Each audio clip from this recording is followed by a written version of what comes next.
So I bought the Apple Watch Ultra, and as you can tell by my non-existent biceps, I am not an athlete. I don't climb mountains, I don't run marathons, I don't scuba dive or swim.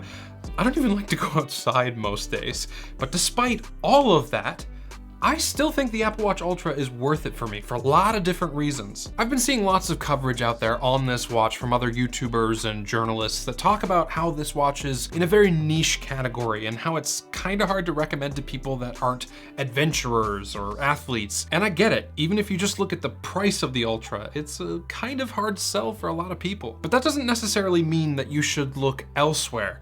Make no mistake, this is the best watch that Apple has ever made by a ridiculously huge margin. And after spending a lot of time with it, I have absolutely no problem recommending it to many of you out there if it's within your price range. I am not a watch guy. I have way too many expensive hobbies as is to let vintage timepieces become the next new thing that I spend all my money on. But I do like to think that I have an eye for good design, and the Apple Watch Ultra definitely has that in spades. It's still an Apple Watch. No one's gonna think that you're wearing a classy Patek Philippe or something, but they've done a lot to improve both the watch's look and durability. The flat screen is a big one. I never liked the rounded glass on the regular Apple Watches, and the way the case rounds off and then has a lip at the top to protect the display looks great. It's a big watch. The screen is 49 millimeters diagonally, and it's about as chunky as watches get, but it's no heavier on my wrist than my Series 7 was, which is amazing.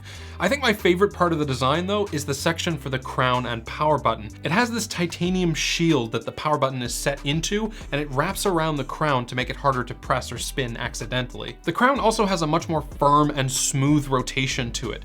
The regular Apple Watch just feels like a little scroll wheel from a mouse, but this one has a very expensive feel when you rotate it. There's also a new button on the left of the watch that they're calling the action button. It can be mapped to a few different functions like starting a workout or running a stopwatch, but I hope that they open it up to allow it to run pretty much any app in the future, because there's just not enough that it can do right now. The new bands are very cool too. Now I went with the orange Alpine loop because that's what matches the watch the most and complements its design with the orange action button and the orange accent on the crown. It is a very loud color though, and you have to be very careful with it around your other tech products. The G hook that's at the bottom is also made of titanium, and it will absolutely scratch the living hell out of any of your stuff if you give it the opportunity to. So you like the design?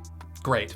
But design alone is probably not enough to sell you on an $800 smartwatch. Not even I think these smartwatches look good enough to compare to a proper fancy analog watch. The battery life though? That might do it. The battery life on this watch has been crazy good for a smartwatch. It's gonna vary from person to person depending on a lot of different factors, from what watch face you use to how many different fitness tracking activities you do in a day, but for me, I can get like a solid 2.5 to almost 3 days and nights with this thing. And that's without using the low power mode that extends the battery. The fact that I can leave home for a weekend and not bring my Apple Watch charger and still be totally fine and not have to worry about it is a pretty big deal for me.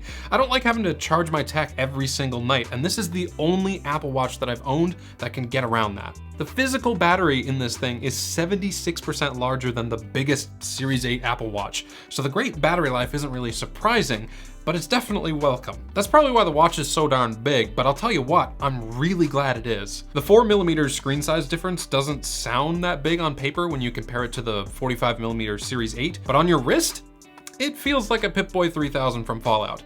If you have small wrists, this is not the watch for you. It will absolutely swallow your wrist whole and just kind of look out of place. But for people like me with wrists that are at least a little bigger than average, the watch looks great. And the bigger screen has some big benefits. For one, replying via text message is a good bit easier. It still takes some getting used to, but I make a lot less mistakes on this screen than I did with my Series 7. Text is also a lot easier to read at a glance, which is great for accessibility, but if you don't need to make the text size bigger to see it, you can make it smaller and fit a whole lot more onto the screen. The display is crazy bright too. It gets up to like 2000 nits of peak brightness.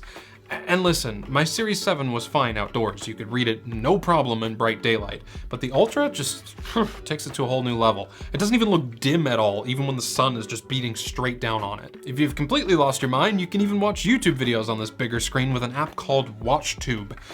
This watch could technically be used as a phone replacement. All Apple Watch Ultras have eSIM support and cellular connectivity, so as long as you have an iPhone that you could set it up with initially, you could just ditch the phone and use the watch. That might make a fun video, actually. Let me know if you're interested in watching something dumb like that. In all seriousness though, the Apple Watch Ultra might be marketed towards athletes with its, 100-meter water resistance and built-in dive computer, the dual-band frequency GPS, and the rugged design and whatnot, but it's also just an awesome watch for the everyday tech nerd. I've had a few weird bugs when I first got it, but other than that, my experience has been, well, near flawless. The UI is smooth with no hiccups or stutters. The battery life is great, like I mentioned earlier in the video.